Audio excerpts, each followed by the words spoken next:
everybody, Edo here, and this is Dual Powers, designed by Brett Meyer and published by Thunderworks Games. It is live on Kickstarter now, and just up front, Keith Matejka runs Thunderworks Games. He's a friend of mine and has worked with me on a number of projects.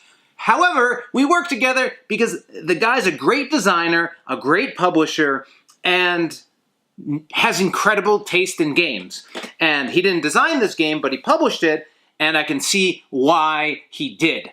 So, Dual Powers is a head-to-head two-player game. There's a solo variant that uses these pieces. I haven't played it, but it's a two-player game that's based on the 1917 Russian Revolution, and it's really very themed to that time period and those events. Not terribly familiar with those events, and so my focus was just on playing a two-player game. Now, there's some mechanics that I've heard are similar in a good way to Twilight Struggle, right? But I haven't played that game. So basically, we are competing for the will of the people and the will of these different regions in this area control game, and we are going to be scoring points, which will be moving this little meter from red to white. And as soon as it hits victory on one of the other sides, that player wins. And so that's one neat mechanic. And on the other side, there's a calendar, and everything you do in the game is going to progress time. And when the calendar hits October, there was some event in October, the game ends, and whoever was winning wins. So it's very simple game. Dual Powers uses dual use cards, but basically you start by revealing where a blockade is and where an unrest is. These will cycle as you play. Unrest is one area in which the game is going to score victory points, and the other is where you put a blockade so that you can't travel between those two regions where those arrows are. And those are going to shift and cycle. But those are not the only places you're going to be able to score from. As you play, everyone's going to start with 5 cards. 2, 4, 5.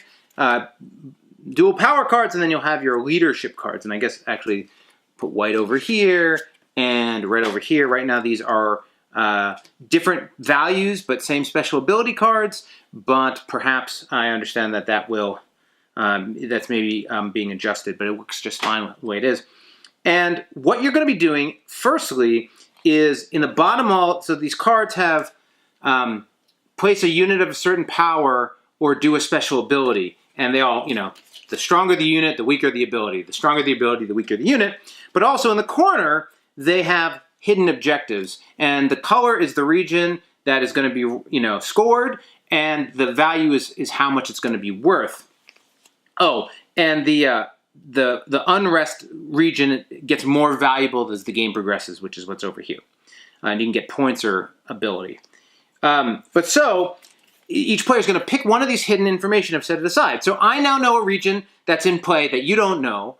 And so there's one common, and there's one for you and one for me. So a lot of this game is sort of looking at where people are playing and thinking about how you're going to maneuver and bringing units into play. You have your leader cards as well. And the other piece of information on these cards is the calendar movement. Every time you play a card, you place a unit into a space of the appropriate value and or use their ability. Well, you can flip a unit, you can move a unit, you can travel, whatever it is. But the other thing that happens is this calendar moves. And this is a really interesting mechanic because the tension on where the calendar is significant. There are a couple places on this board that allow you to get a bonus action if you land on it. So if I'm over here and I use a 1, the day moves 1, I get a bonus action, and that's really very powerful because you could drop a unit into play or flip a unit, which makes it weaker, draw a card, and that kind of things, or move a unit. But also, if you cycle the calendar, you can get the will of the people, or whatever it's called, which basically means green neutral tokens are now on your side. And that is a big deal, which is what this hammer is. Each player's special characters move the calendar a lot. 11, 9, 11. They have special units that can be put into play, but then they'll also do something. They can take the will of the people. You can look at somebody's objective card, or you can move the blockade, which can be powerful if you're sort of trying to stump somebody on what they're doing. The way you're working towards supremacy, you're not working for the most points, but the way you're trying to wrench this dial, combined with this interesting tension between what's my secret objective card that I'm going to lose, how am I going to use these dual action cards to do abilities or put units into play, and then how's it going to impact the time, is super cool, super dynamic, and creates for really fun head-to-head play. You can have big rounds in this game. Like, you can sort of make a mistake and somebody can lurch ahead and you can try to pull them back, but it has it isn't like this game just ends and one player won by 1 point. You really are pushing to victory, and I like that in a two-player game. I don't mind a game that feels like somebody guessed your move 3 times and now they're controlling the game. I think that's fun in a two-player game because it plays pretty quickly and works well. So thematically, it's up to you on whether or not you're interested in this. To me, it's just a really cool two-player area control game with some interesting dynamics between the way victories is scored and this calendar system and the dual-use cards. Live on Kickstarter now.